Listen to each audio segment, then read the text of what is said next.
धर्मभूमि कुरुक्षेत्र के एक भाग में कौरव सेना खड़ी है और दूसरे भाग में पांडव सेना। दोनों सेनाओं के मध्य भाग में श्वेत घोड़ों से युक्त एक महान रथ खड़ा है। उस रथ के एक भाग में भगवान श्री कृष्ण बैठे हैं और एक भाग में अर्जुन। अर्जुन के निमित्त मनुष्य मात्र का कल्याण करने के लिए भगवान अपना अलौकिक उपदेश आरंभ करते हैं और सर्वप्रथम शरीर तथा शरीरी के विभाग का वर्णन करते हैं। शरीर और शरीरिक दोनों ही अशोच्य हैं। शरीर का निरंतर विनाश होता है, अतः उसके लिए शोक करना नहीं बनता, और शरीरी का विनाश कभी होता ही नहीं, अतः उसके लिए भी शोक करना नहीं बनता। शोक केवल मूर्खता से होता है। शरीर की निरंतर सहजनिवृत्ति है और शरीरी निरंतर सबको प्राप्त है।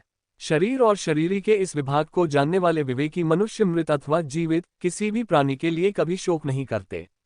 उनकी दृष्टि में बदलने वाले शरीर का विभाग ही अलग है और ना बदलने वाले शरीरी अर्थात स्वरूप की सत्ता का विभाग ही अलग है।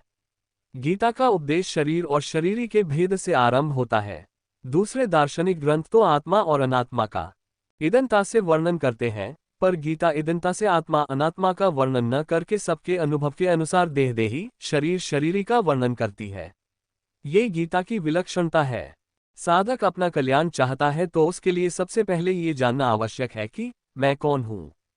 देह और देही का भेद स्वीकार करने से ही कल्याण हो सकता है।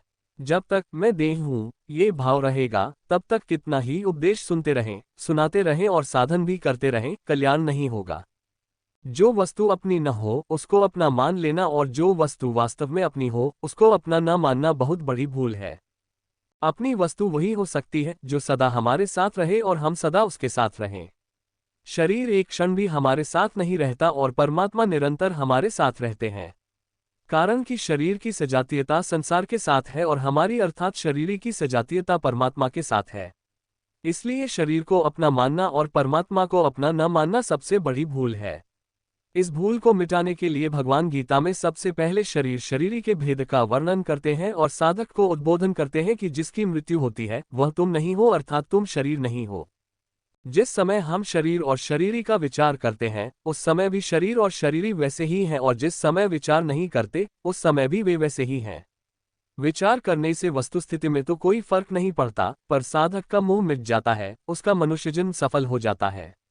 मनुष्य शरीर विवेक का प्रधान है, अतः मैं शरीर नहीं हूँ यह विवेक मनुष्य शरीर में ही हो सकता है। शरीर को मैं मेरा मानना मनुष्य बुद्धि नहीं है, प्रत्युत पशु बुद्धि है।